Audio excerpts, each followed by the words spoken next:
बिस्मिल्लाहिर्रहमानिर्रहीम। मैं हूं आपका host doctor Tanveer Arshad Chaudhary, family physician expert and family medicine. आप देख रहे हैं मेरा यूट्यूब चैनल जो डॉक्टर तनवीर अरशद चौधरी के नाम से है। आज हमने अपने क्लिनिकल ट्रायल में कुछ पेशेंट को देखा है कि वो इस कंप्लेंट के साथ आए कि हमारा ये जो बाजू है, राइट है, लेफ़्ट है, ये ऊपर नीचे नहीं होता। हम इसको आगे पीछे करने की कोशिश करते हैं तो ये बाजू हमारा आगे पीछे नहीं होता, ऊपर उठाते हैं तो ज़्यादा उठाया नहीं जाता। कोई चीज़ ऊपर से पकड़ने की कोशिश करते हैं तो वो प्रॉपरली पकड़ी नहीं जाती। तो जब हम अपने क्लिनिकल ट्रायल में उसकी फ़िज़िकल एग्जामिन करते हैं तो पता चलता है कि उसके नेक से लेके शोल्डर वाली साइड पे किसी एक जगह पे राइट, लेफ़्ट, अपर, डाउन किसी जगह पे इन्फ्लेमेशन हो सकती है, सोजश हो सकती है। तो ऐसी कंडीशन में जब हम पेशेंट को राइट लेफ़्ट मूव करवा के देखते हैं, अप एंड डाउन मूव करवा के देखते हैं, तो हमें ये महसूस होता है कि शायद पेशेंट जो है वो शोल्डर फ्रोज़न की तरफ जा रहा है। शोल्डर फ्रोज़न की क्या रीज़न्स होती हैं, शोल्डर फ्रोज़न बेसिकली चीज़ क्या है, इसके लिए हमारे आज क्लिनिक पर हमारी clinical physiotherapist, expert physiotherapist madam कायनात मौजूद हैं। तो हमने इनकी मौजूदगी का फ़ायदा उठाते हुए ये फ़ैसला किया कि हम इन्हीं से जानें कि शोल्डर फ्रोज़न बेसिकली चीज़ क्या है और शोल्डर फ्रोज़न अगर किसी को है तो वो अपने घर में इसकी क्या प्रिकॉशन करेगा और किस तरह से इससे निजात हासिल की जा सकती है। तो सबसे पहले मैडम से हम पूछते हैं कि मैडम बताएं कि मैडम की स्पेशलिटी क्या है और फिर शोल्डर फ्रोज़न असल में चीज़ क्या है और ये होता क्यों। जी मैडम। अस्सलाम वालेकुम, आई एम कायनात, क्लिनिकल फिजियोथेरापिस्ट। सबसे पहले फ्रोज़न शोल्डर है क्या? इसको हम लोग एडहेसिव कैप्सुलाइटिस कहते हैं। जब हमारे शोल्डर जॉइंट के करीब जो कैप्सूल है वो इन्फ्लेम हो जाता है, स्वेल हो जाता है, तो हमें पेन होती है, स्टिफ हो जाता है हमारा बाजू और हमारी जो मूवमेंट है वो रिस्ट्रिक्ट हो जाती है, जिसकी वजह से पेन होती है। इसकी वजूहत ये हैं कि हम कोई भी ट्रॉमा हो सकता है, ट्रॉमा में हिस्ट्री ऑफ फॉल हो सकता है, कोलेस्ट्रॉल लेवल जो है वो इंक्रीज़ हो जाता है। हम जो डायबिटिक पेशेंट है उनमें भी ये चीज़ पाई जाती है।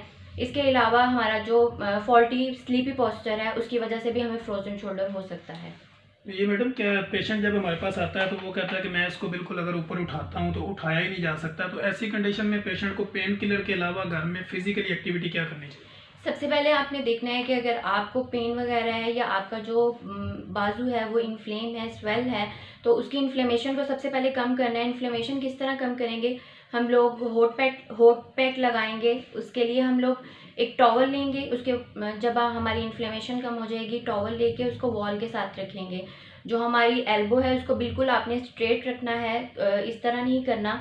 इससे ये होगा फिर आपकी जो एल्बो की है वो मूवमेंट होगी। आपने सबसे पहले एल्बो को स्ट्रेट रखना है, टॉवल को वॉल के साथ लगा के जो आपका वही वाला पाँव है उसको आगे मूव करना है और हाथ को आहिस्ता आहिस्ता ऊपर लेके जाना है। यानी आप कह रही हैं कि जिधर कंप्लेंस है, राइट है, लेफ्ट राइट है या उसी की आपने मूवमेंट आपने बिल्कुल बढ़ानी है। तो हम असल में ये जानना चाहते हैं, पेशेंट हमारे ये जानना चाहेंगे कि जब ये शोल्डर फ्रोजन शुरू कैसे होता है, यानी कैसे बंदे को ये लगता है कि ये मुझे ना, पहले क्या हल्की फुल्की पेन होती है, स्वेलिंग शुरू होती है या पेशेंट इग्नोर करता है ऐसी चीज़ों को? जी, पेन होती है और आर्म हमारे जो है वो स्टिफ हो जाता है और हमारी जो मूवमेंट है अपवर्ड डाउनवर्ड वो नहीं हो सकती। स्टिफ को हम आम सादा अल्फाज में अपने व्यूअर्स को समझाने के लिए ये कहते हैं कि स्टिफ होने का मकसद ये जाम हो जाना। जी, जाम हो जाना। यानी हम अपने व्यूअर्स की आसानी के लिए एक साइंटिफिक लैंग्वेज यूज़ नहीं करते, क्योंकि हमारा बेसिकली मकसद ऐसे एपिसोड बनाने का और ऑन एयर होने का ये होता है कि हम जो भी पेशेंट हमसे ट्रीट हो रहे हैं या हमें देख रहे हैं उनको सादा और आसान अल्फाज में बीमारी की समझ आए कि बीमारी असल में चीज़ क्या है। तो शोल्डर फ्रोजन के ऊपर मैडम ने आपको बताया कि बेसिकली कंधे का जाम हो जाना, आपके शोल्डर का जाम हो जाना, ऊपर नीचे ना होना, राइट लेफ़्ट मूव ना करना या इसका राउंड में ना जाना, इसको बेसिकली शोल्डर फ्रोजन कहते हैं। अगर आपको ऐसा कोई मसला होता है तो आपको क्या करना चाहिए, यानी मैडम आपको बताएंगी कि आपको प्रॉपरली मेडिकल के बाद अगर आपने कोई इसकी थेरेपी करनी है तो वो बेस्ट प्रोसीजर जो है वो फिजियोथेरापी है। और फिजियोथेरापी अब हम मैडम से ये जानेंगे कि ये कितने दिन आपको करनी चाहिए और इसके साथ साथ आपको क्या प्रिकॉशन करनी चाहिए ताकि आप दोबारा से शोल्डर फ्रोजन की तरफ ना जाए।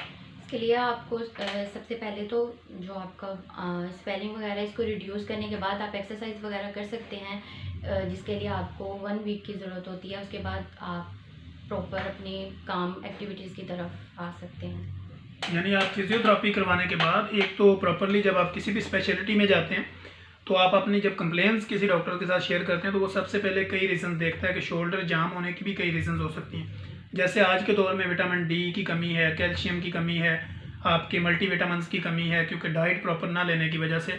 आपके मसल्स की स्ट्रेंथ का रुक जाना या उसका जाम हो जाना, नर्व सिस्टम का जाम हो जाना, तो ऐसी कंडीशन में ये होती हैं। तो हम फिजियोथेरेपिस्ट जो हमारे साथ अटैच हैं, हमने बेसिकली मार रोड वाले अपने सेटअप पे फिजियोथेरेपिस्ट को साथ अटैच किया। जो भी पेशेंट इस कंप्लेंट्स के साथ आते हैं तो हम कोशिश करते हैं कि जहाँ पे उनका मेडिकल ट्रीटमेंट हो और साथ ही उनकी जो है ना वो फिजियोथेरेपी भी हो, ताकि एक ही छत के नीचे उनके दोनों काम हो जाएं। तो हम इंशाल्लाह कोशिश करेंगे कि नेक्स्ट कोई ऐसा एपिसोड जैसे ऑस्टियोप्रोसिस है, आर्थराइटिस है या इसके इनकी स्पेशलिटी से मुतल्लिका कोई भी मामला हैं, तो हम कोशिश करेंगे फर्दर मैडम जो है ना वो डेली एक आधा स्टेप के ऊपर अपने व्यूअर्स और फॉलोअर पेशेंट के लिए कोई ना कोई गाइडलाइन बताती रहेंगी। तब तक के लिए हमें इजाज़त दीजिए। अल्लाह हाफिज़।